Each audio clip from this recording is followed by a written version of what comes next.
Pilpres di 14 Februari ini kan bergerak cukup dinamis ya. Saya selalu mengatakan ada dua rumus sebenarnya jika ingin menang Pilpres satu putaran.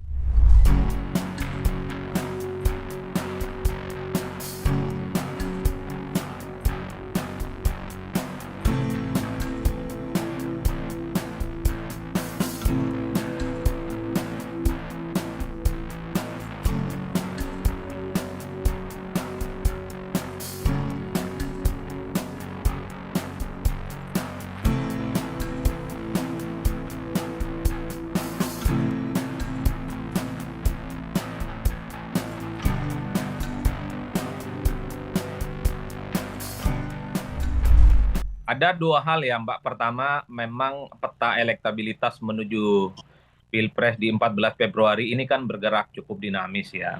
Saya selalu mengatakan ada dua rumus sebenarnya jika ingin menang Pilpres satu putaran. Pertama, bukan hanya harus mendapatkan suara 50% plus satu, ada sesuai dengan undang-undang ketentuannya bahwa untuk menang satu putaran yaitu harus dicek bahwa harus mendapatkan 20% minimal dari jumlah pemilih di separuh jumlah provinsi secara nasional. Ada 38 provinsi yang kita miliki, separuhnya kita asumsikan 20 provinsi. Di 20 provinsi ini harus bisa dipastikan bahwa mendapatkan suara 20% minimal ya dari jumlah pemilih. Percuma mendapatkan 50% plus sekian kalau sebaran pemilihnya di 20 provinsi ini tidak mendapatkan 20% minimal. Ini yang menurut saya perlu diperhatikan secara serius karena itu sesuai dengan aturan undang-undang yang saya kira memang harus didetailkan. Di survei-survei seringkali ini tidak dimunculkan secara aklamatif ya.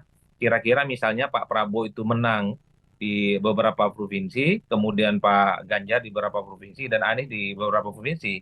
Ini tentu untuk memastikan sebenarnya siapa yang lebih memungkinkan untuk lolos di satu putaran atau ada kemungkinan lolos di putaran kedua. Nah, yang ketiga Mbak Cynthia, kalau kita Ya, dulu menganggap bahwa Jawa itu adalah kunci, betul Jawa adalah kunci, tapi dengan asumsi bahwa itu tidak ada putaran kedua. oke. 50% artinya dia bisa ditetapkan sebagai pemenang pemilu ya 50% plus sekian maksudnya. Ya, Tapi kalau ketentuan undang-undang tidak sesederhana itu, minimal mendapatkan 20% dari jumlah pemilih di separuh jumlah provinsi yang saya kira ini bukan perkara gampang karena ini mesin-mesin partai, mesin-mesin calon dan mesin-mesin pemenangan itu sampai saat ini sama-sama semakin solid dan semakin konsolidatif. Dulu memang waktu deklarasi awal-awal pasangan Capres dan Cawapres Prabowo Subianto yang saat itu elektabilitasnya 36% langsung melonjak secara signifikan karena terafiliasi oke. misalnya mendapatkan dukungan signifikan dari pendukung Pak Ya, Jokowi. Tapi praktis setelah itu momentum politiknya belum didapatkan kembali. Oleh karena itu, kalau kita membaca data-data survei, ini kan bukan data absolut, tapi ya. data-data yang Artinya masih sifatnya bisa berubah ya, prediktif. Mas Adi ya. Iya, datanya Baik, prediktif bisa naik dan bisa turun. baik. Saya Tergantung kerja-kerja politik di lapangan.